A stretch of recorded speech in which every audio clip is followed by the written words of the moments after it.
Star সেন্টারের অপেক্ষায় আপনি রয়েছেন।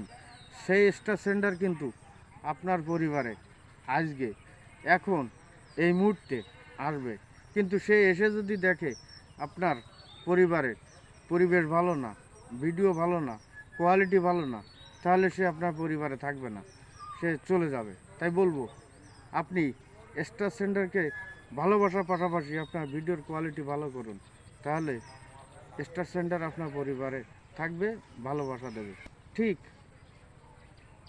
এই ফেসবুক প্ল্যাটফর্মে স্টার সেন্টারদের ভালোবাসা অত্যন্ত জরুরি।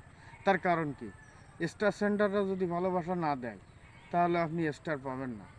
কিন্তু একজন স্টার সেন্টার আপনাকে কেন ফুলের ভালোবাসা দেবে? সে এমনি এমনিই আপনাকে ফুলের ভালোবাসা দেবে না। ফুলের ভালোবাসা নিতে হলে তার সাথে সুসম্পর্ক তৈরি করতে হবে। সুসম্পর্কটা কি? কোথাও কোনো জায়গায় আপনি কারোর ভিডিওতে কমেন্ট করতে গেলে সেখানে দেখবেন যে কোন এক স্টার সেন্টার সেখানে কমেন্ট করেছে, সেখানে ভালোবাসার কথা বলেছে। আপনি সেই কমেন্ট ধরে তার বাড়িতে যাবেন, তার বাড়িতে গিয়ে তার একটি ভিডিও দেখবেন, সুন্দর গঠনমূলকভাবে ভিডিও রিলেটেড একটি কমেন্ট করবেন। কমেন্ট করার পরে এই স্টার সেন্টার যে ওই ফুল বাগানের মালিক, ওই পরিবারের মালিক, সে দেখবে আপনি সুন্দর একটা গঠনমূলক কমেন্ট করেছেন, তখন সে রিপ্লাই দেওয়ার জন্য চেষ্টা করবে। সে ওই কমেন্টটি ধরে আপনার বাড়িতে সে বেড়াতে আসবে, বেড়াতে এসে আপনার ভিডিওটি ভালোভাবে দেখবে, আপনার পেজটি ঘুরে ঘুরে দেখবে।